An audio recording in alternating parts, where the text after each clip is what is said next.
ಸ್ನೇಹಿತರೆ ನಮಸ್ಕಾರ. ವಿಡಿಯೋ ಸೆಷನ್ಗೆ ಸ್ವಾಗತ. ನಾನು ಲಾರೆನ್ಸ್ ಸರ್. ಈ ಒಂದು ವಿಡಿಯೋ ಸೆಷನಲ್ಲಿ 6M BCom assessment of non individual and filing of ITS ಸಬ್ಜೆಕ್ಟ್ನ ಡಿಪ್ರಿಸಿಯೇಷನ್ ಚಾಪ್ಟರ್ಗೆ ಸಂಬಂಧಪಟ್ಟಂತೆ ಒಂದು 6 ಮಾರ್ಕ್ಸ್ ಪ್ರಾಬ್ಲಮ್ನ ನಾವು ಮಾಡೋಣ. ಬನ್ನಿ ನೋಡಿ, ಪ್ರಾಬ್ಲಮ್ ಈ ರೀತಿ ಇದೆ. Shashi owns 2 buildings A and B on 1st April 2024. Rate of depreciation is 10%. Depreciated value 14,15,700. He purchases on December 1st, 2024 building C for rupees 3,10,000. Rate of depreciation is 10% and sells building A during the previous year 2024-25 on 1st October 2024 for rupees 8,70,000. Determine the amount of depreciation ಅಂತ ಕೊಟ್ಟಿದ್ದಾರೆ problem ಅಲ್ಲಿ. ಈ ಒಂದು problem ಅಲ್ಲಿ ನಾವು depreciation calculate ಮಾಡಬಹುದು. ಈಗಾಗಲೇ ನಾವು ಹಲವಾರು ಮೆಥಡಲ್ಲಿ ಡಿಪ್ರಿಸಿಯೇಷನ್ ಕ್ಯಾಲ್ಕುಲೇಟ್ ಮಾಡೋದನ್ನ ನಾವು ಸುಮಾರು 5 ವರ್ಷಗಳಿಂದ ಫೈನಾನ್ಷಿಯಲ್ ಅಕೌಂಟಿಂಗ್ ಅಲ್ಲಿ ಕಲಿತಾನೆ ಬಂದಿದ್ದೀವಿ. ಅಲ್ಲಿ ಕೆಲವೊಂದು ಬಂದು ಸ್ಟ್ರೈಟ್ ಲೈನ್ ಮೆಥಡಲ್ಲಿ ಕಲ್ತಿದ್ದೀವಿ. ನಾವು ರೆಡ್ಯೂಸಿಂಗ್ ಬ್ಯಾಲೆನ್ಸ್ ಮೆಥಡಲ್ಲಿ ನಾವು ಡಿಪ್ರಿಸಿಯೇಷನ್ ಕ್ಯಾಲ್ಕುಲೇಟ್ ಮಾಡಿದ್ದೀವಿ. ಇನ್ಶೂರೆನ್ಸ್ ಪಾಲಿಸಿ ಮೆಥಡಲ್ಲಿ ನಾವು ಇದನ್ನ ಮಾಡಿದ್ದೀವಿ, ಡಿಪ್ರಿಸಿಯೇಷನ್ ಕಲ್ತಿದ್ದೀವಿ. ಮತ್ತು ಇನ್ನೊಂದು ಯಾವುದು ರಿವ್ಯಾಲ್ಯೂಯೇಷನ್ ಮೆಥಡಲ್ಲಿ ಕಲ್ತಿದ್ದೀವಿ. ಈಗ ರೀತಿ ಹಲವಾರು ಮೆಥಡ್ಗಳಲ್ಲಿ ಡಿಪ್ರಿಸಿಯೇಷನ್ ನಾವು ಕಲ್ತಿದ್ರು ಕೂಡ ಇನ್ಕಮ್ ಟ್ಯಾಕ್ಸಲ್ಲಿ ಯಾವಾಗ ಡಿಪ್ರಿಸಿಯೇಷನ್ ಕ್ಯಾಲ್ಕುಲೇಟ್ ಮಾಡಬೇಕಾದ್ರೆ ಇನ್ಕಮ್ ಟ್ಯಾಕ್ಸ್ ರೂಲ್ ಮತ್ತು ರೆಗ್ಯುಲೇಷನ್ ಮತ್ತು ಅದರ ಪ್ರಾವಿಷನ್ಸ್ ಪ್ರಕಾರ ನಾವು ಕ್ಯಾಲ್ಕುಲೇಟ್ ಮಾಡಬೇಕಾಗತ್ತೆ. ಹಾಗಾದ್ರೆ ಏನು ಇಲ್ಲಿ ಬೇರೆ ಮೆಥಡ್ ಇರುತ್ತಾ ಅಂತ ನೀವು ನಾನು ಕೇಳೋದಾದರೆ, ಇಲ್ಲ, ಬೇರೆ ಮೆಥಡ್ ಏನಿರೋದಿಲ್ಲ. ಇನ್ಕಮ್ ಟ್ಯಾಕ್ಸ್ ಅಲ್ಲಿ ನಾವು ಎರಡೇ ಮೆಥಡ್ನ ಯೂಸ್ ಮಾಡ್ತೀವಿ. 2 ಮೆಥಡ್, ಒಂದು ಸ್ಟ್ರೈಟ್ ಲೈನ್ ಮೆಥಡ್, ಇನ್ನೊಂದು ಬಂದು ಡಿಮಿನಿಷಿಂಗ್ ಬ್ಯಾಲೆನ್ಸ್ ಮೆಥಡ್ ಅಥವಾ reducing balance method, return on value method. ಎರಡೇ ಮೆಥಡ್ ನಾವು ಯೂಸ್ ಮಾಡೋದು. ಯಾವ ಮೆಥಡ್ ಯೂಸ್ ಮಾಡಬೇಕು ಸರ್ ಅಂದರೆ, ಒಂದೇ ಒಂದು ಕಂಪನಿ, ಆ ಕಂಪನಿ ಏನಂದರೆ ಪವರ್ ಜನರೇಷನ್ ಮತ್ತು ಡಿಸ್ಟ್ರಿಬ್ಯೂಷನ್ ಮಾಡೋ ಕಂಪನಿಗೆ ಮಾತ್ರ ಒಂದು ಅವಕಾಶ ಇದೆ. ಅವ್ರು ಬೇಕಂದ್ರೆ ಸ್ಟ್ರೈಟ್ ಲೈನ್ ಬೇಸಿಸ್ ಮೆಥಡ್ ಆದರೂ ಡಿಪ್ರಿಸಿಯೇಷನ್ ಕ್ಯಾಲ್ಕುಲೇಟ್ ಮಾಡ್ಬೋದು, ಇಲ್ಲ ರಿಟರ್ನ್ ಆನ್ ಆದರೂ ಮಾಡ್ಬೋದು. ಅವ್ರಿಗೆ ಮಾತ್ರ ಈ 2 ಮೆಥಡಲ್ಲಿ ಅವರು ಡಿಪ್ರಿಸಿಯೇಷನ್ ಯಾವ ಮೆಥಡ್ ಬೇಕಂದ್ರೆ ಆ ಮೆಥಡಲ್ಲಿ ಕ್ಯಾಲ್ಕುಲೇಟ್ ಮಾಡ್ಬೋದು. ಅದನ್ನು ಬಿಟ್ಟು ಪವರ್ ಜನರೇಷನ್ ಮತ್ತು ಡಿಸ್ಟ್ರಿಬ್ಯೂಷನ್ ಕಂಪನಿ ಬಿಟ್ಟು ಮಿಕ್ಕಿದೆಲ್ಲ ಕಂಪನಿಗಳು, ಎಲ್ಲ ಬಿಸ್ನೆಸ್ ಯೂನಿಟ್ಸ್ ಅವರು ಏನು ಮಾಡಬೇಕು, ಅವರು ರಿಟರ್ನ್ ಆನ್ ವ್ಯಾಲ್ಯೂ ಮೆಥಡಲ್ಲಿ ಅವರವರ ಅಸೆಟ್ಗಳಿಗೆ, ಅವರವರ ಪ್ರಾಪರ್ಟಿಗಳಿಗೆ ಅವರು ಡಿಪ್ರಿಸಿಯೇಷನ್ ಕ್ಯಾಲ್ಕುಲೇಟ್ ಮಾಡಬೇಕು ಅಂತ ಇನ್ಕಮ್ ಟ್ಯಾಕ್ಸ್ ರೂಲ್ ಹೇಳುತ್ತೆ. ಇದೆಲ್ಲ rule section 32 of IT act ಅಲ್ಲಿ ಕೊಟ್ಟಿರುವಂಥದ್ದು. ಮತ್ತು ಸ್ನೇಹಿತರೆ, ಈ ಒಂದು ಪ್ರಾಬ್ಲಮಲ್ಲಿ ನಿಮಗೆ ಕಾಣಿಸ್ತಾ ಇದೆ ಬ್ಲಾಕ್ ಆಫ್ ಅಸೆಟ್. ಈ ಒಂದು ಪ್ರಾಬ್ಲಮಲ್ಲಿ ಎಲ್ಲ ನೋಡಿದಾಗ ಗೊತ್ತಾಗತ್ತೆ ಇದು ಬ್ಲಾಕ್ ಆಫ್ ಅಸೆಟ್ ಸಂಬಂಧಪಟ್ಟಿರೋ ಪ್ರಾಬ್ಲಮ್ಮು ಅಂತ. ಏನು ಬ್ಲಾಕ್ ಆಫ್ ಅಸೆಟ್ ಅಂದರೆ, ಒಂದೇ ಜಾತಿಯ ಅಸೆಟ್ಸ್, ಒಂದೇ ರೇಟ್ ಇರುವಂಥ ಅಸೆಟ್ಸ್, ಒಂದೇ ಜಾತಿ ಅಂದರೆ ಅದು ಬಿಲ್ಡಿಂಗ್ ಇದ್ರೆ ಎಲ್ಲ ಬಿಲ್ಡಿಂಗು, ಫರ್ನಿಚರ್ ಇದ್ರೆ ಎಲ್ಲ ಜಾತಿ ಅಂತ ಹೇಳ್ತೀವಿ, ಒಂದು ನೇಚರ್ ಅಂತ ಹೇಳ್ತೀವಿ, ಇಲ್ಲ ಕ್ಲಾಸ್ ಆಫ್ ಅಸೆಟ್ ಅಂತ ಹೇಳ್ತೀವಿ. ಎಲ್ಲ ಬಿಲ್ಡಿಂಗ್ ಇದ್ದು ಎಲ್ಲ ಬಿಲ್ಡಿಂಗ್ದು ಒಂದೇ ರೇಟ್ ಪರ್ಸೆಂಟ್, ಎಲ್ಲ ಬಿಲ್ಡಿಂಗು 10% ಅಥವಾ 15% ಅಂತ ಪರ್ಸೆಂಟ್, ಸೇಮ್ ಪರ್ಸೆಂಟ್ ಇದ್ದರೆ ಎಲ್ಲ ಬಿಲ್ಡಿಂಗ್ನ ಸಪ್ರೇಟಾಗಿ ಕ್ಯಾಲ್ಕುಲೇಟ್ ಮಾಡೋದು ಬದಲಾಗಿ ಒಂದೇ ಬಿಲ್ಡಿಂಗ್ ಜಾತಿ ಎಲ್ಲ ಬಿಲ್ಡಿಂಗ್ಗೆ, ಎಲ್ಲ ಅಸೆಟ್ಸು ಬಿಲ್ಡಿಂಗ್ಗೆ, ಎಲ್ಲ ರೇಟು 10% ಇದ್ದರೆ ಒಟ್ಟಾರೆ ಸೇರಿಸಿ ಒಂದೇ ಸಾರಿ ನಾವು ಆ ಟೋಟಲ್ ಅಮೌಂಟ್ಗೆ ಡಿಪ್ರಿಸಿಯೇಷನ್ ಕ್ಯಾಲ್ಕುಲೇಟ್ ಮಾಡ್ತೇವೆ. ಅದನ್ನು ನಾವು ಬ್ಲಾಕ್ ಆಫ್ ಅಸೆಟ್ ಅಂತ ಹೇಳ್ತೀವಿ. ಅದನ್ನು ಸೆಕ್ಷನ್ 2 ಸಬ್ಸೆಕ್ಷನ್ 11 ಕ್ಲಿಯರ್ ಆಗಿ ಹೇಳಿದರೆ, group of asset following with in the class of asset for which same rate of depreciation is applicable. Same rate same assets ಇದ್ರೆ ನಾವು ಒಂದು ಗ್ರೂಪ್ ಮಾಡ್ತೀವಲ್ಲ, ಅದಕ್ಕೆ ಬ್ಲಾಕ್ ಆಫ್ ಅಸೆಟ್ ಅಂತ ಹೇಳ್ತೀವಿ. ಈ ಪ್ರಾಬ್ಲಮಲ್ಲಿ ನೋಡಿ ಯಾವ ಅಸೆಟ್ ಬಗ್ಗೆ ಕೊಟ್ಟಿದ್ದಾರೆ ಇಲ್ಲಿ. ಇಬ್ರು ಸ್ಟಾರ್ಟಿಂಗಲ್ಲಿ ಹೇಳ್ತಾರೆ ಶಶಿ ಒನ್ಸ್ ಎ ಬಿಲ್ಡಿಂಗ್ ಬಗ್ಗೆ ಹೇಳ್ತಿರೋದಿಲ್ಲಿ. ಬಿಲ್ಡಿಂಗ್ ಎ ಅಂತ ಇದಂತೆ, ಬಿಲ್ಡಿಂಗ್ ಬಿ ಅಂತಿದೆ. ಮತ್ತೆ ಹೇಳ್ತಾರೆ ಇಲ್ಲಿ ಈ ಪರ್ಚೇಸಸ್ ಬಿಲ್ಡಿಂಗ್ ಸಿ ಅನ್ನ, ಅದು ಬಿಲ್ಡಿಂಗ್ನೇ ಪರ್ಚೇಸ್ ಮಾಡಿದ್ದಾರೆ. ಸೊ ಇದೆಲ್ಲ ಪ್ರಾಬ್ಲಮಲ್ಲಿ ಎಲ್ಲರ ಬಗ್ಗೆ ಬಿಲ್ಡಿಂಗ್ ಬಗ್ಗೆನೇ ಹೇಳ್ತಾ ಇರೋದು. ಮತ್ತೆ ರೇಟ್ಸ್ ನೋಡಿ ಏನು ಕೊಟ್ಟಿದ್ದಾರೆ. ಸ್ಟಾರ್ಟಿಂಗಲ್ಲಿ ಇಲ್ಲೊಂದು ಕಡೆ ರೇಟ್ಸ್, ಇಲ್ಲಿ ಒಂದು ನಿಮಿಷ ಇದೆ, ಇಲ್ಲಿ ತೊಗೊಳ್ತಾರೆ ರೇಟ್, ಇಲ್ಲೂ 10% ಅಂತಿದೆ. ಹಳೇದು ರೇಟ್ ಎಲ್ಲ ಬಿಲ್ಡಿಂಗ್ದು 10% ಇದೆ, ಹೊಸ ಅಸೆಟ್ದು 10% ಇದೆ. ಇದನ್ನೆಲ್ಲ ಸೇರಿ ನಾವು ಒಂದೇ ಲೆಕ್ಕದಲ್ಲಿ ಮಾಡ್ಬೋದು. ಇವಾಗ ಎಗೆ ಸಪ್ರೇಟಾಗಿ ಡಿಪ್ರಿಸಿಯೇಷನು, ಬಿಗೆ ಬಿಲ್ಡಿಂಗ್ಗೆ ಸಪ್ರೇಟ್ ಡಿಪ್ರಿಸಿಯೇಷನು, ಸಿಗೆ ಮಾಡೋ ಅವಶ್ಯಕತೆ ಇಲ್ಲ. ಎಲ್ಲ ಬಿಲ್ಡಿಂಗ್ ಆಗಿದೆ, ಎಲ್ಲದಕ್ಕೂ 10% ಇದೆ. ಸೊ ನಾವು ಇದನ್ನೆಲ್ಲ ಸೇರಿಸ್ಬಿಟ್ಟು ಬ್ಲಾಕ್ ಆಫ್ ಅಸೆಟ್ ಅಂತ ಒಂದೇ ಕಡೆ ನಾವು ಲೆಕ್ಕನ ಮಾಡ್ತೇವೆ. ಬನ್ನಿ ಸ್ನೇಹಿತರೆ ಇದ್ರ ಬಗ್ಗೆ ಮತ್ತಷ್ಟು ಮಾಹಿತಿ ಪಡೆಯೋಣ. ಈ ಪ್ರಾಬ್ಲಮ್ ಸ್ಟಾರ್ಟ್ ಮಾಡೋ ಮುಂಚೆ ನಿಮಗೆ ಗೊತ್ತಿರಬೇಕು, ಆಸ್ ಎ ಸ್ಟೂಡೆಂಟ್ ಒಂದು ಪ್ರೊಫಾರ್ಮಾ ಇದೆ, ಒಂದು ಕ್ಯಾಲ್ಕುಲೇಟ್ ಮಾಡೋಕ್ಕಿದೆ, ಒಂದು ಪ್ರೊಫಾರ್ಮಾ ಇದೆ. ಮತ್ತೆ ನಾವೇನು ಮಾಡ್ತೀವಿ, ಈ ಒಂದು ಡಿಪ್ರಿಸಿಯೇಷನ್ ಯಾವ ವರ್ಷ ಕ್ಯಾಲ್ಕುಲೇಟ್ ಮಾಡ್ತೀವಿ ಅಂದರೆ ನಮ್ಮ ಪ್ರೀವಿಯಸ್ ಇಯರ್ಗೆ ಸಂಬಂಧಪಟ್ಟಂತ ಡಿಪ್ರಿಸಿಯೇಷನ್ ಕ್ಯಾಲ್ಕುಲೇಟ್ ಮಾಡ್ತೀವಿ. ನಮ್ಮ ಪ್ರೀವಿಯಸ್ ಇಯರ್ ಯಾವುದು? 2024-25. ಇದು ಯಾವಾಗ ಸ್ಟಾರ್ಟ್ ಆಗುತ್ತೆ? It starts from 1st April of 24, 1/4/24 start ಆಗಿ 31st March 25ಗೆ ಎಂಡ್ ಆಗುತ್ತೆ. ಈ 12 ತಿಂಗಳಿಗೆ ನಾವು ಡಿಪ್ರಿಸಿಯೇಷನ್ ಕೊಡಬೇಕು. ಒಂದಷ್ಟು ನಾವು ನಮ್ಮ ಪ್ರಿವಿಯಸ್ ಇಯರ್ನ ಸ್ಟಾರ್ಟಿಂಗಲ್ಲಿ ಅಮೌಂಟ್ ಎಷ್ಟಿತ್ತು ಅನ್ಕೊಳ್ಳಿ, ನಾವು ಅನ್ಕೊಳ್ಳೋಣ 1 ಲಕ್ಷ ಇತ್ತು ಅನ್ಕೊಳ್ಳಿ, ನಮ್ದೆಲ್ಲ ಪ್ರಾಪರ್ಟಿದು ಅಸೆಟ್ ವ್ಯಾಲ್ಯೂ ಬಂದು 1 ಲಕ್ಷ ಆಯಿತು. ಅಕಸ್ಮಾತ್ ನಾನೇನಾದ್ರು ಡಿಪ್ರಿಸಿಯೇಷನ್ 20,000 ಕೊಟ್ಟರೆ ಕೊನೆಗೆ 1 ಲಕ್ಷದಲ್ಲಿ 20,000 ಕಳೆದು ನಾನು 80,000 ಅಂತ ಬರ್ಕೊಳ್ತೇನೆ. ಕರೆಕ್ಟ್ ಅಲ್ವಾ? ಸೊ ಇಲ್ಲೂ ಅಷ್ಟೇ, ನಾವು ಪ್ರೊಫಾರ್ಮಾ ಮಾಡುವಾಗ ನಮ್ಮ ಪ್ರಿವಿಯಸ್ ಸ್ಟಾರ್ಟಿಂಗಲ್ಲಿ ಏನು ರೇಟ್ ಇತ್ತು, ಕೊನೆಗೆ ಏನು ರೇಟ್ ಇದೆ, ಇದ್ರ ಬಗ್ಗೆ ನಾವು ಒಂದು ಸ್ಟೇಟ್ಮೆಂಟ್ನ ಬರೀಬೇಕು. ಈ ಪ್ರಾಬ್ಲಮಲ್ಲಿ ಏನಾಗಿದೆ, ಸ್ಟಾರ್ಟಿಂಗಲ್ಲಿ ಎರಡು ಬಿಲ್ಡಿಂಗ್ ಇದ್ದಾವೆ, ಎ ಬಿ ಅಂತ 2 ಬಿಲ್ಡಿಂಗ್ ಇದೆ. ಆಮೇಲೆ ಸಿ ಅಂತ ಬಿಲ್ಡಿಂಗ್ ಸೇರ್ಕೊಳ್ಳುತ್ತೆ. ಮತ್ತೆ ಇನ್ನು ಸ್ವಲ್ಪ ಮುಂದಕ್ಕೆ ಹೇಳ್ತಾರೆ ಎ ಬಿಲ್ಡಿಂಗ್ನ ಮಾರಿದ್ದೀವಿ ಅಂತ ಹೇಳ್ತಾರೆ. ಸೊ ಈ ವರ್ಷದಲ್ಲಿ ಏನು ಮಾಡ್ತೀವಿ ಅಂದರೆ, ಪ್ರಾರಂಭ ಹಂತ್ಯ ಸೆಂಟ್ರಲ್ಲಿ ಕೆಲವೊಂದು ಅಸೆಟ್ನ ಮಾರಿರ್ತೀವಿ, ಕೆಲವೊಂದು ಅಸೆಟ್ನ ಪರ್ಚೇಸ್ ಮಾಡಿರ್ತೀವಿ. Same building same percentage purchase ಮಾಡಿರ್ತೀವಿ. ಅದನ್ನೆಲ್ಲ ಗಣನೆಗೆ ತಗೊಂಡು, ಅದನ್ನೆಲ್ಲ ಲೆಕ್ಕಕ್ಕೆ ತಗೊಂಡು ನಾವೇನು ಮಾಡಬೇಕು, ಒಂದು ಪ್ರೊಫಾರ್ಮಾನಲ್ಲಿ ಡಿಪ್ರಿಸಿಯೇಷನ್ನ ಕ್ಯಾಲ್ಕುಲೇಟ್ ಮಾಡಬೇಕಾಗತ್ತೆ. ನೋಡಿ, ಒಂದು ಪ್ರೊಫಾರ್ಮಾ ನಿಮಗೆ ಹೇಳ್ತೀನಿ, ಇದು ನೋಟ್ ಅಂತ ಅಷ್ಟೇ, ನಿಮ್ಗೆ ಅರ್ಥ ಆಗಲಿ ಅಂತ ಹೇಳೋದು, ಎಕ್ಸಾಂಪಲ್ ಬರೆಯೋದಂಥದ್ದಲ್ಲ ಇದು. ಪ್ರೊಫಾರ್ಮಾ ಯಾವ ಥರ ಇರುತ್ತೆ ಅಂದರೆ, ಸ್ಟಾರ್ಟಿಂಗ್ ಯಾವತ್ತು ಕೂಡ ಓಪನಿಂಗ್ ಬ್ಯಾಲೆನ್ಸಿಂದ ಸ್ಟಾರ್ಟ್ ಆಗುತ್ತೆ. WDV ಆನ್ ಅಂದರೆ return on value method use ಮಾಡ್ಬೇಕಂತ ಹೇಳಿದ್ನಲ್ಲ, ಎಲ್ಲರೂ ಅದನ್ನ ಯೂಸ್ ಮಾಡಬೇಕು, ಪವರ್ ಜನರೇಟಿಂಗ್ ಮತ್ತು ಡಿಸ್ಟ್ರಿಬ್ಯೂಷನ್ ಕಂಪನಿ ಬಿಟ್ಟು. ಸೊ WDV ಅಂದಾಗ return on value method, reducing balance method, diminishing balance method ಎಲ್ಲ ಕೂಡ ಒಂದೇ ಇದು.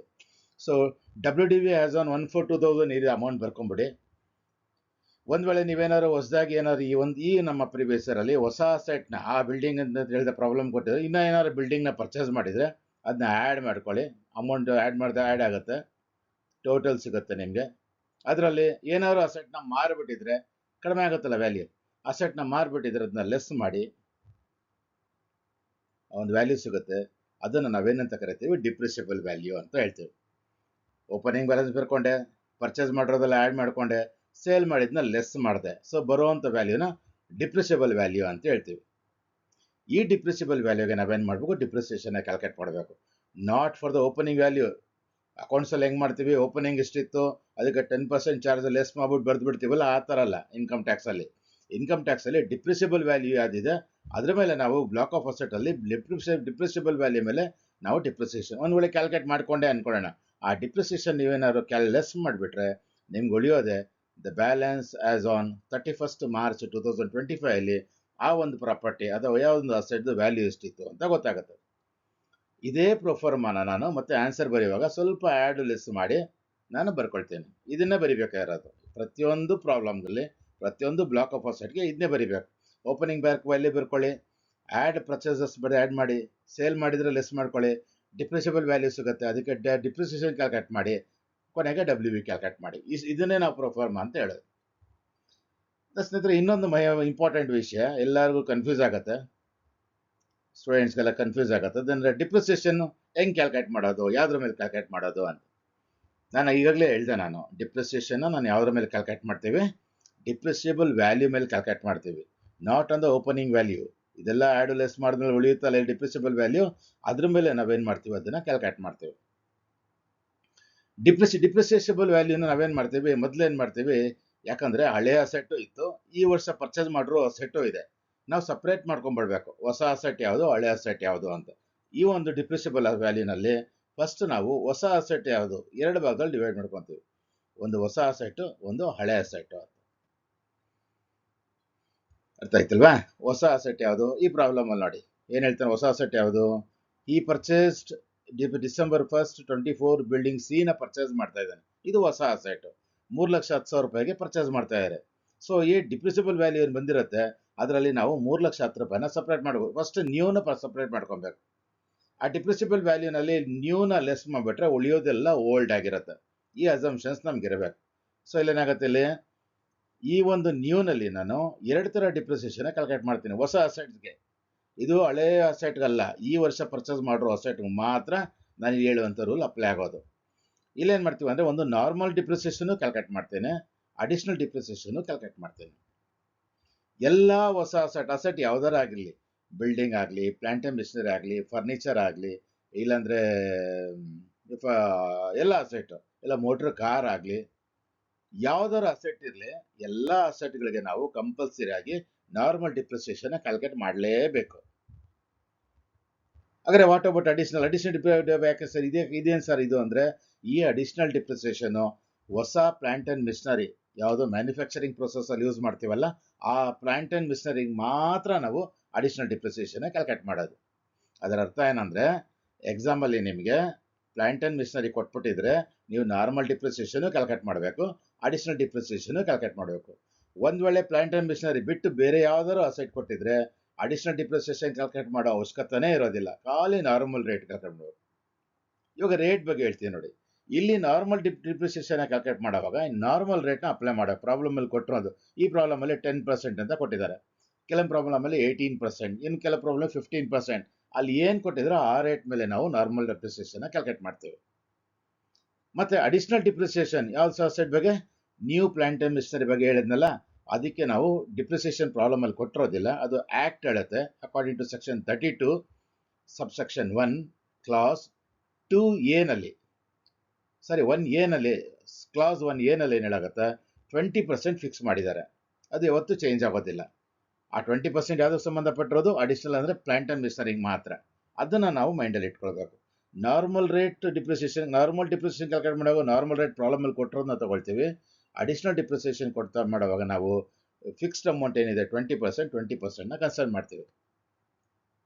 ಮತ್ತು ಇನ್ನೊಂದು ಕ್ವಶನ್ ಅದು ಅರ್ಥ ಆಗುತ್ತೆ, ಸರ್ ನಾರ್ಮಲ್ ರೇಟ್ ಡಿಪ್ರಿಸಿಯೇಷನ್ ಕೊಡ್ತೀವಿ ನಿಜಾನೇ, ಕೆಲವೊಂದು ಪರ್ಚೇಸು ನಾವು ಜೂನಲ್ಲೂ ಮಾಡ್ಬೋದು, ಡಿಸೆಂಬರಲ್ಲೂ ಮಾಡ್ಬೋದು, ಜನವರಿಯಲ್ಲೂ ಮಾಡ್ಬೋದು.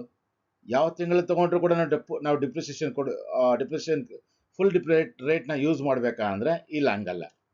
ಇನ್ಕಮ್ ಟ್ಯಾಕ್ಸಲ್ಲಿ ನಾವೇನು ರೇಟ್ ಮಾಡ್ತೀವಿ, ನಮ್ಮ ಇನ್ಕಮ್ ಟ್ಯಾಕ್ಸ್ ಪ್ರಕಾರ ಒಂದು ತಿಂಗಳಿಗೆ 30 ದಿನ ಬಂದು ಒಂದು ತಿಂಗಳಿಗೆ 30 ದಿನ ಅಂತ ಟ್ರೀಟ್ ಮಾಡ್ತೀವಿ.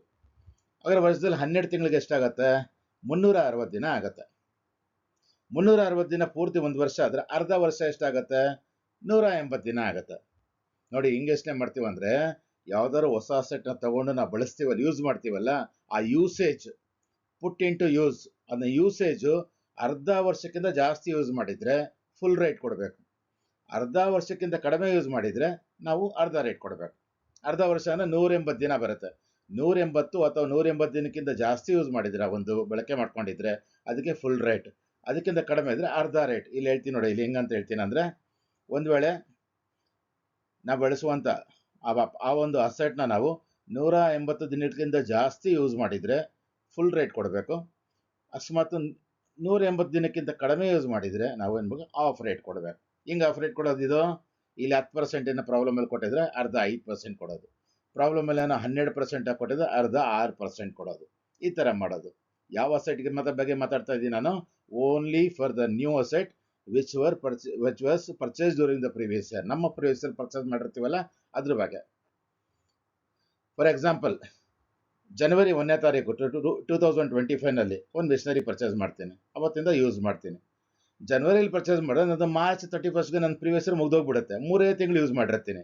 ಸೊ 3 ತಿಂಗಳು 30 × 3 90 ಡೇಸ್, ಹಾಗಾದ್ರೆ 180 ದಿನಕ್ಕಿಂತ ಕಡಿಮೆ ಆಯಿತು. ಅಂಥ ಟೈಮಲ್ಲಿ ನಾವು ಅರ್ಧ ರೇಟ್ನ ಮಾಡಬೇಕು.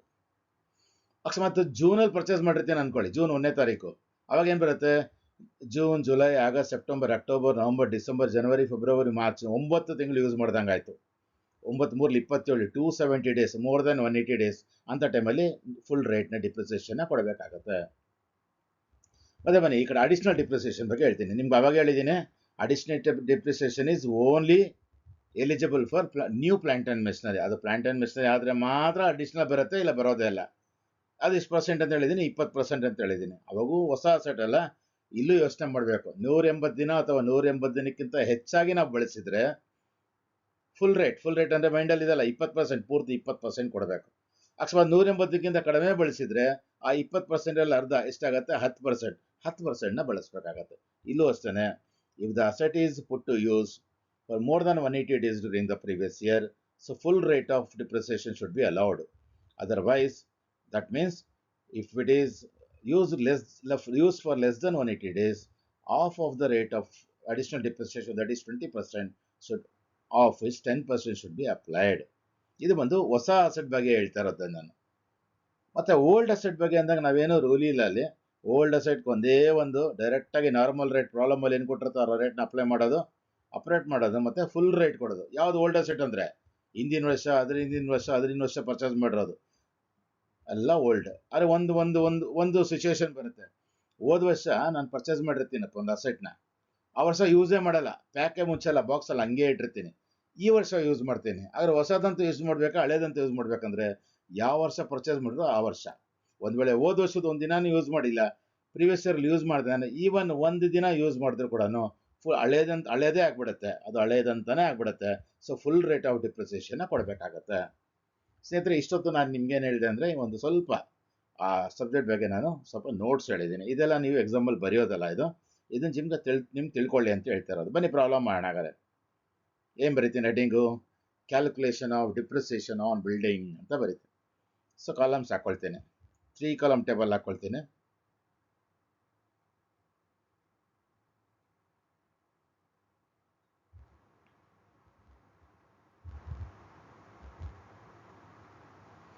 ಸೊ ಇಲ್ಲಿ ಪ್ರೊಫಾರ್ಮಲ್ಲಿ 2 ಕಾಲಮ್ ಹಾಕೊಂಡಿದ್ದೆ, ಈಗ 3 ಕಾಲಮ್ ಹಾಕಿ ಇನ್ನರ್ ಕಾಲಮ್ ಇರಲಿ, ಅಕಸ್ಮಾತ್ ಆ್ಯಡ್ ಮಾಡಿ ಬರೆಯೋದಿದ್ರೆ ಬರ್ಕೊಳ್ಳೋಣ. ಸೊ ಸ್ಟಾರ್ಟಿಂಗ್ ಆಗುತ್ತೆ ಅಂತ ಹೇಳಿದೆ ನಮ್ಮ ಪ್ರೊಫಾರ್ಮಾ. ನಮ್ಮ ಪ್ರಿವಿಯಸ್ ಏರಿಯಾ ಮೊದಲನೇ ದಿನ 1st April ಅಲ್ಲಿ ಎಷ್ಟು ಅದರ ವ್ಯಾಲ್ಯೂ ಇದೆ ಅಂತ ಪ್ರಾಬ್ಲಮ್ ಅಲ್ಲಿ ಕೊಟ್ಟಿರ್ತಾ ಅದ್ರ ಪ್ರಕಾರ ಬರೀಬೇಕು. ಇಲ್ಲೇನು ಕೊಟ್ಟಿದ್ದಾರೆ? Shashi owns 2 buildings A and B on 1st April 2024. ನೋಡಿ, 24 ನಮ್ಮ ಪ್ರಿವಿಯಸ್ ಇಯರ್ ಸ್ಟಾರ್ಟಿಂಗ್ ಅಲ್ಲಿ ಎಷ್ಟಿತ್ತು ಅಂತಂದ್ರೆ ವ್ಯಾಲ್ಯೂ 14,15,700 ರೂಪಾಯಿ ಇತ್ತಂತೆ. 14,15,700 ಇತ್ತಂತೆ. ಅದನ್ನ ಓಪನಿಂಗ್ ಡೇಟ್ ನ ಮೊದಲು ನಾವು ರೆಕಾರ್ಡ್ ಮಾಡ್ಕೊಬೇಕು. ಏನಂತ ಬರೆಯೋಣಾಗದ್ರೆ ಅಲ್ಲಿ ರಿಟರ್ನ್ ಡೌನ್ ವ್ಯಾಲ್ಯೂ ಅಥವಾ WDV ಅಂತ ಶಾರ್ಟ್ ಫಾರ್ಮ್ ಬರಿಬೋದು. Return down value as on 1/4/2024. ಯಾವ ಸೆಟ್ ಇತ್ತು ಅಂತ ಹೇಳ್ತಾರೆ ಅವಾಗ? Shashi owns 2 building A and B ಇತ್ತಂತೆ. ಸುಮ್ಮನೆ ಬ್ರಾಕೆಟ್ ಬರ್ಕೊಳ್ಳೋಣ, A and B. ನೋಡಿ, A and B ಇತ್ತಂತೆ, A and B ಅಂತ ಬರೆಯೋಣ. ಎಷ್ಟಿದೆ ವ್ಯಾಲ್ಯೂ? ಅದು 14,15,700. ಅದನ್ನ ರೆಕಾರ್ಡ್ ಮಾಡ್ಕೊತೀನಿ, ಔಟರ್ ಕಾಲಮ್ ಅಲ್ಲಿ ರೆಕಾರ್ಡ್ ಮಾಡ್ತೀನಿ, 14,15,700. ಸೊ ಆಸ್ ಪರ್ ದ ನಾವು just we follow the procedure as per the proforma. ಏನ್ ಮಾಡಬೇಕು? ಏನಾದ್ರು ಪರ್ಚೇಸಸ್ ಮಾಡಿದರೆ ಈ ವರ್ಷದಲ್ಲಿ ಅದನ್ನ ಆಡ್ ಮಾಡಬೇಕು. ಮುಂದೆ ಓದ್ತೀನಿ ಸೆಂಟೆನ್ಸ್ನ. ಈ ಪರ್ಚೇಸಸ್ ಆನ್ December 1st 2024. ನೋಡಿ, ಪರ್ಚೇಸ್ ಮಾಡ್ತಾ ಇರೋದು ಯಾವಾಗ? ಅವನು December 1st ಪರ್ಚೇಸ್ ಮಾಡ್ತಾ ಇರೋದು. ಅಕಸ್ಮಾತ್ ಅವತ್ತಿಂದಾನೇ ಯೂಸ್ ಮಾಡಿಬಿಟ್ಟ ಅಂದ್ರೆ ಡಿಸೆಂಬರ್, ಜನವರಿ, ಫೆಬ್ರವರಿ, ಮಾರ್ಚ್, ನಮ್ಮ ಪ್ರಿವಿಯಸ್ ಮುಗ್ದೋಗ್ಬಿಡುತ್ತೆ. ಅವ್ನು ಮ್ಯಾಕ್ಸಿಮಮ್ ಇಲ್ಲಿ ಪ್ರಾಬ್ಲಮ್ ಅಲ್ಲಿ ಎಷ್ಟು ಯಾವಾಗ ಯೂಸ್ ಮಾಡ್ದ ಅಂತ ಕೊಟ್ಟಿಲ್ಲ. ಅರೆ ನಾವು ಅಬ್ಸಂಪ್ಷನ್ ತಂದಿದ್ದೀನಿಂದಾನೆ ಮಿಷನರಿ ರನ್ ಯೂಸ್ ಮಾಡ್ತಾ ಇದ್ದೀರಿ ಫ್ಯಾಕ್ಟ್ರಿಲಿ ಅಂದ್ಕೊಳ್ಳೋಣ. 4 ತಿಂಗಳನ್ನೇ ಬಳಸೋಕ್ಕಾಗೋದು. 4 ದಿನ ಅಂದರೆ 4 ತಿಂಗಳಂದರೆ 34 120 ದಿನ ಅಂದರೆ 180 ದಿನದಿಂದ ಕಡಿಮೆ ಆಗಿದೆ ಅಂತ ನಾವು ಅರ್ಥ ಮಾಡ್ಕೊಳ್ಬೇಕಿಲ್ಲಿ. ಈ purchases on December 1st 2024 building C for 3,10,000 ಅಂತೆ. ಹಾಗಾದ್ರೆ ಆ್ಯಡ್ ಮಾಡಿ ಬನ್ನಿ, ಏನಾದ್ರು ಪರ್ಚೇಸ್ ಆಗಿದ್ರೆ ಆ್ಯಡ್ ಮಾಡ್ಕೊಬೇಕು. Add purchases. ನೋಡಿ, ಬಿಲ್ಡಿಂಗ್ ಸಿ ನ ಅಮೌಂಟ್ 3,10,000 ಕೊಟ್ಟಿದ್ದಾರೆ ಪ್ರಾಬ್ಲಮ್ ಅಲ್ಲಿ. ಅದೇನಂತ ಬರೆಯೋಣ ಅಂದ್ರೆ purchase of new building C ಎಷ್ಟಿದೆ ಅಮೌಂಟು? 3,10,000 ಇದೆ. ಆ್ಯಡ್ ಮಾಡಬೇಕು. ಬನ್ನಿ ಆ್ಯಡ್ ಮಾಡೋಣ. ಆ್ಯಡ್ ಮಾಡಿದಾಗ 14,15,700 ಪ್ಲಸ್ 3,10,000 ಅಂದಾಗ ಅದ್ರ ವ್ಯಾಲ್ಯೂ ಬರುತ್ತೆ ಟೋಟಲ್ 17,25,700 ರೂಪೀಸ್ ಆಗ್ತಾ ಇದೆ. ಸೊ ಇಲ್ಲಿ ಒಂದು ಸ್ಟೇಜ್ ಮುಗೀತು. ಆ ಟೋಟಲ್ಗೆ ಏನು ಮಾಡ್ಬೇಕು ನಾವು? ಮತ್ತೆ ಪ್ರೊಫಾರ್ಮ್ ಪ್ರಕಾರ ಏನಾದ್ರು ಸೇಲ್ ಆಗಿದ್ರೆ, ಆ ಒಂದು ಬ್ಲಾಕ್ ಆಫ್ ಅಸೆಟ್ ಅಲ್ಲಿ ಯಾವ್ದಾದ್ರು ಅಸೆಟ್ ನ ಮಾರಿದ್ರೆ ಅದನ್ನ ಲೆಸ್ ಮಾಡ್ಕೊಳ್ಬೇಕು. ಮುಂದೆ ಓದ್ತೀನಿ. ಆ್ಯಂಡ್ ಅಂತ ಇಲ್ಲಿ ಕಂಟಿನ್ಯೂ ಆಗುತ್ತೆ ನೋಡಿ. And cells building A during the previous year 8,70,000 ಏನು ಮಾಡ್ತಾರೆ ಇಲ್ಲಿ ನೋಡಿ, ಸೇಲ್ ಮಾಡ್ತಾ ಇದ್ದಾರೆ. ಇಲ್ಲಿ 8,70,000ಗೆ ಸೇಲ್ ಮಾಡ್ತಾ ಇದ್ದಾರೆ. ಹಾಗಾದ್ರೆ ಬರೆಯೋಣ ಬನ್ನಿ ಇಲ್ಲಿ ನಾವು. ಸೇಲ್ ಪ್ರೊಸೀಡ್ ಅಂದ್ರೆ ಮಾರಿ ಬಂದಂತ ಹಣ ಅಂತ. ಯಾವ್ದನ್ನ ಮಾರಿ? ಬಿಲ್ಡಿಂಗ್ ಎನ. Sale proceeds of building A ಬಂದು 8,70,000 ಅಂತ ರೆಕಾರ್ಡ್ ಮಾಡೋಣ. 8,70,000. ಸೊ ಅದನ್ನ ಲೆಸ್ ಮಾಡಿಬಿಟ್ರೆ ನಮ್ಗೇನು ಸಿಗುತ್ತೆ? 8,55,700 ಏನು ಸಿಗುತ್ತೆ? ಅದನ್ನ ನಾವು ಏನಂತ ಕರಿತೀವಿ ಅಂದ್ರೆ ಡಿಪ್ರಿಷಿಯಬಲ್ ವ್ಯಾಲ್ಯೂ ಅಂತ ಕರಿತೀವಿ. ಇದು ಒಂದು ಡಿಪ್ರಿಷಿಯಬಲ್ ವ್ಯಾಲ್ಯೂ. ಎಷ್ಟಿದೆ ಅಮೌಂಟು? 8,55,700. ಸ್ನೇಹಿತರೆ ಇಷ್ಟೇ ಈ ಒಂದು ಪ್ರಾಬ್ಲಮ್ ಮಾಡುವಾಗ ಈ ಒಂದು ಪ್ರೊಫಾರ್ಮನ ಮೈಂಡ್ನಲ್ಲಿ ಇಟ್ಕೊಂಡ್ಬಿಟ್ರೆ W D opening add purchases less ಮಾಡಿದ್ರೆ ಒಂದು ಡಿಪ್ರೆಸಿಬಲ್ ವ್ಯಾಲ್ಯೂ ಬರುತ್ತೆ. ಅದ್ರ ಮೇಲೆ ರೂಲ್ ಪ್ರಕಾರ ಈ ಕೆಳಗಡೆ ನಾನು ಕ್ಲಾಸಿಫಿಕೇಶನ್ ಮಾಡಿದ್ನಲ್ಲ ಇವಾಗ ಲೆಕ್ಕ ಮಾಡುವಾಗ ನಾನು ತೋರಿಸ್ತೀನಿ ನಿಮಗೆ ಹೆಂಗೆ ನಾನು ಕ್ಯಾಲ್ಕುಲೇಟ್ ಮಾಡ್ಕೊತೀನಿ ಅಂತ. ಸೊ ಆ ಥರ ಕ್ಯಾಲ್ಕುಲೇಟ್ ಮಾಡಿದ್ರೆ ಈಸಿಯಾಗಿ ಆನ್ಸರ್ ಮಾಡ್ಬೋದು. ಒಂದು ಲೆಕ್ಕ ನಿಮ್ಗೆ ಏನಾದ್ರು ಅರ್ಥ ಆಗ್ಬಿಡುತ್ತೆ, ನೀವು 10 ಲೆಕ್ಕ ಮಾಡ್ಕೊಳ್ಬೋದು. ಸೊ ಪ್ರಾಕ್ಟೀಸ್ ಮೇಲೆ ಡಿಪೆಂಡ್ ಆಗುತ್ತೆ, ಅದು ನಿಮ್ಮ ಸ್ಟಫ್ನೆಸ್ ಕಾನ್ಫಿಡೆನ್ಸ್ ಏನಿದೆ ಅದು ಪ್ರಾಕ್ಟೀಸ್ ಮೇಲೆ ಡಿಪೆಂಡ್ ಆಗುತ್ತೆ. ಬನ್ನಿ ಮುಂದೆ ಹೋಗೋಣ. ಇವಾಗ ನಾನೇನು ಹೇಳಿದೆ, ನಾನು ನಿಮ್ಗೆ ಹೇಳಿದೆ ಡಿಪ್ರಿಸಿಯೇಷನ್ ಯಾವುದ್ರ ಮೇಲೆ ಕ್ಯಾಲ್ಕುಲೇಟ್ ಮಾಡಬೇಕು ಅಂತ ಹೇಳಿದೆ, ಡಿಪ್ರಿಸಿಬಲ್ ವ್ಯಾಲ್ಯೂ ಮೇಲೆ ಕ್ಯಾಲ್ಕುಲೇಟ್ ಮಾಡಬೇಕು ಅಂತ ಹೇಳಿದೆ. ಸೊ ಇವಾಗ ನಾನೇನು ಅವಾಗೇ ನಿಮ್ಗೆ ಎಕ್ಸ್ಪ್ಲೇನ್ ಮಾಡಿದ್ದೆ ನ್ಯೂ ಓಲ್ಡ್ ಮತ್ತು ನಾರ್ಮಲ್ ಅಡಿಷನಲ್. ಇವಾಗ ಹೆಂಗೆ ಅಪ್ಲಿಕೇಟ್ ಹೆಂಗೆ ಮಾಡ್ತೀನಿ ನೋಡಿ. ಈಗ ನಾನು ಇಲ್ಲಿ ಪ್ರಾಬ್ಲಮಲ್ಲಿ ನನಗೆ ಡಿಪ್ರಿಸಿಬಲ್ ವ್ಯಾಲ್ಯೂ ಗೊತ್ತಾಗಿದೆ. ಎಷ್ಟಿದೆ ಡಿಪ್ರಿಸಿಬಲ್ ವ್ಯಾಲ್ಯೂ? 8,55,700 ಅಂತಿದೆ. ಇಲ್ಲಿ ಬರ್ಕೊಳ್ತೀನಿ ನೋಡಿ, ಡಿಪ್ರಿಸಿಬಲ್ ವ್ಯಾಲ್ಯೂ ಹತ್ರ 8,55,700 ಬರ್ಕೊಳ್ತೀನಿ. ಈ 8,55,700 ಟೋಟಲ್ ಅಮೌಂಟ್. ಇದರಲ್ಲಿ ಏನು ಸೇರಿದೆ? ಹೊಸ ಅಸೆಟ್ ಅಮೌಂಟು ವ್ಯಾಲ್ಯೂ ಸೇರಿದೆ, ಹಳೆಯ ಅಸೆಟ್ಗಳು ಎಲ್ಲ ಸೇರಿಬಿಟ್ಟಿದೆ, ಹೊಸ ಅಸೆಟ್ ಎಲ್ಲ ಸೇರಿಬಿಟ್ಟಿದೆ. ಈ ಟೋಟಲಲ್ಲಿ ಫಸ್ಟ್ ನಾವೇನು ಮಾಡಬೇಕು, ಹೊಸ ಅಸೆಟ್ ಅಮೌಂಟ್ ಏನಿದೆ ಅದು ಸಪ್ರೇಟ್ ಮಾಡ್ಕೊಂಡ್ಬಿಡ್ಬೇಕು. ಹೊಸದೇನಿದೆ ಇಲ್ಲಿ ನ್ಯೂ ಪ್ಲಸ್ ಬಿಲ್ಡಿಂಗು ಯಾವ್ದು ಎಲ್ಲಿ ಹೇಳ್ತಾರದಲ್ಲಿ ಇಲ್ಲಿ ಪರ್ಚೇಸಸ್ ಆನ್ ಡಿಸೆಂಬರ್ 1, 2024 3,10,000 ಕೊಟ್ಬಿಟ್ಟು ಅವನು ಏನು ಮಾಡ್ದ, ಹೊಸ ಅಸೆಟ್ನ ಪರ್ಚೇಸ್ ಮಾಡಿದ್ನಲ್ಲ ಆ ಅಮೌಂಟ್ನ ಸಪ್ರೇಟ್ ಮಾಡ್ಕೊಳ್ಬೇಕು. ನೋಡಿ ನ್ಯೂ ಅಸೆಟ್ ಹತ್ರ ಬರ್ಕೊಳ್ತೀನಿ ನಾನು 3,10,000 ಅಂತ ಬರ್ಕೊಳ್ತೀನಿ. ಸೊ ಡಿಪ್ರಿಸಿಬಲ್ ವ್ಯಾಲ್ಯೂನಲ್ಲಿ ನಾವು ಅಕೌಂಟ್ಸಲ್ಲಿ ಏನು ಮಾಡ್ತೀವಿ, ಓಪನಿಂಗ್ ಬ್ಯಾಲೆನ್ಸ್ ಮೇಲೆ ಮಾಡ್ತೀವಿ. ಹಂಗಲ್ಲ, ಓಪನಿಂಗ್ ಬ್ಯಾಲೆನ್ಸ್ ಮೇಲೆ ಮಾಡೋದಲ್ಲ ಇಲ್ಲಿ. ಸೊ ಡಿಪ್ರಿಸಿಬಲ್ ವ್ಯಾಲ್ಯೂ ಏನಿದೆ ಅದ್ರ ಮೇಲೆ ಮಾಡಬೇಕು. ಡಿಪ್ರಿಸಿಬಲ್ ವ್ಯಾಲ್ಯೂನಲ್ಲಿ 3,10,000 ನ್ಯೂ ಕಳೆದು ಬಿಟ್ರೆ ಲೆಸ್ ಮಾಡಿಬಿಟ್ರೆ ನಿಮ್ಗೆ ಏನು ಬರುತ್ತಲ್ಲ ಅದು represent the value of old building. ಎಷ್ಟಾಗುತ್ತೆ? 8,55,700 ಅಲ್ಲಿ 3,10,000 ನಾವು ಲೆಸ್ ಮಾಡಿಬಿಟ್ರೆ, ಕ್ಯಾಲ್ಕುಲೇಟರ್ ಲೆಸ್ ಮಾಡಿದ್ರೆ ಅಮೌಂಟ್ ಬರುತ್ತೆ 5,45,700 ರೂಪೀಸ್ ಬರುತ್ತೆ. ಇದನ್ನ ನಾವೇನಂತ ಕರಿಬೇಕಂದ್ರೆ ಇದು ಓಲ್ಡ್ ಬಿಲ್ಡಿಂಗ್ದು ವ್ಯಾಲ್ಯೂ ಅಂತ.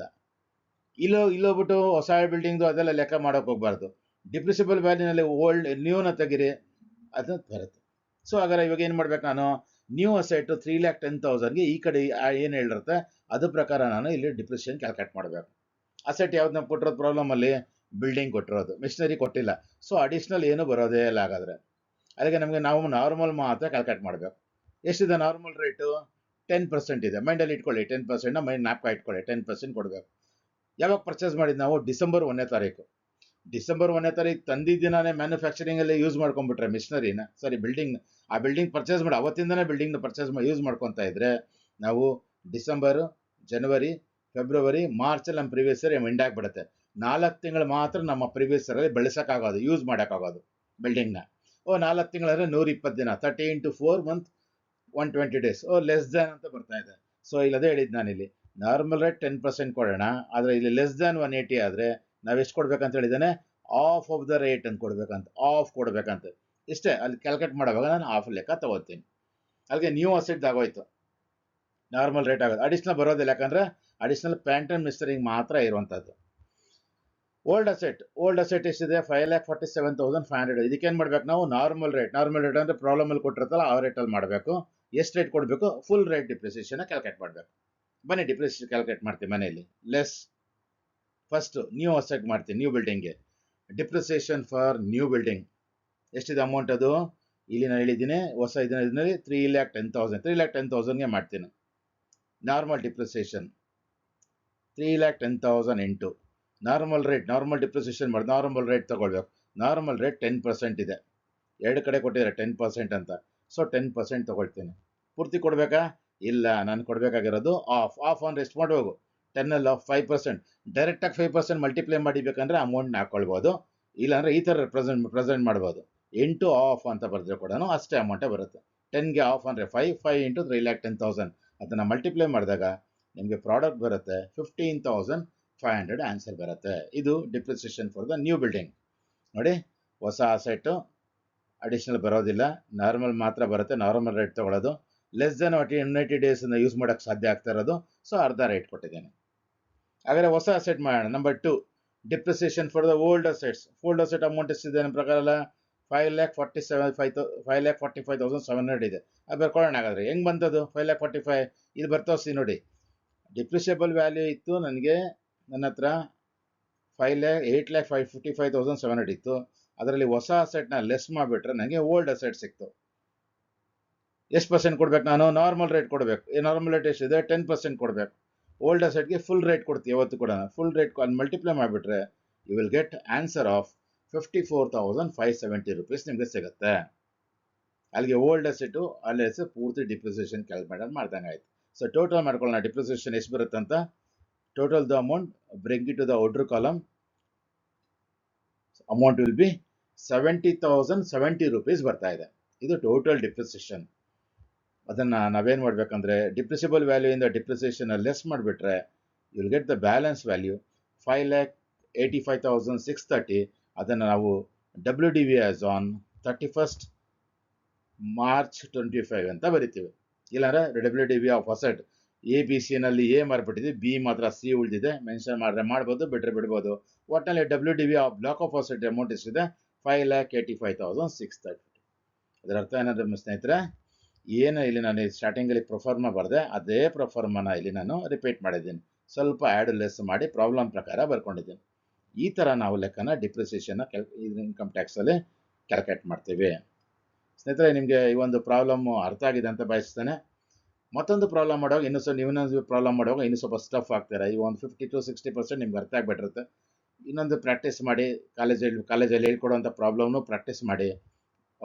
ಕಾಲೇಜಲ್ಲಿ ಹೇಳುವಾಗ ಗಮನ ಕೇಳಿ ಪ್ರಾಕ್ಟೀಸ್ ಮಾಡಿದಾಗ ನಿಮ್ಗೆ ಏನಾಗುತ್ತೆ, ನೀವು ಈ ಒಂದು ಪ್ರಾಬ್ಲಮ್ ಮಾಡಿದ್ರೆ ತುಂಬ ಸ್ಟಫ್ ಆಗ್ತಾರೆ, ಕಾನ್ಫಿಡೆನ್ಸ್ ಜಾಸ್ತಿ ಆಗುತ್ತೆ. ಸೊ ಮುಂದಿನ ವಿಡಿಯೋ ಸೆಷನಲ್ಲಿ ಮತ್ತೊಮ್ಮೆ ನಿಮ್ಮ ಜೊತೆ ಬಂದು ಭೇಟಿ ಆಗ್ತೇನೆ. ಇನ್ನೊಂದು ಪ್ರಾಬ್ಲಮ್ ನಾವು ಡಿಸ್ಕಸ್ ಮಾಡೋಣ. ಅಲ್ಲಿವರೆಗೂ ನಮಸ್ಕಾರ.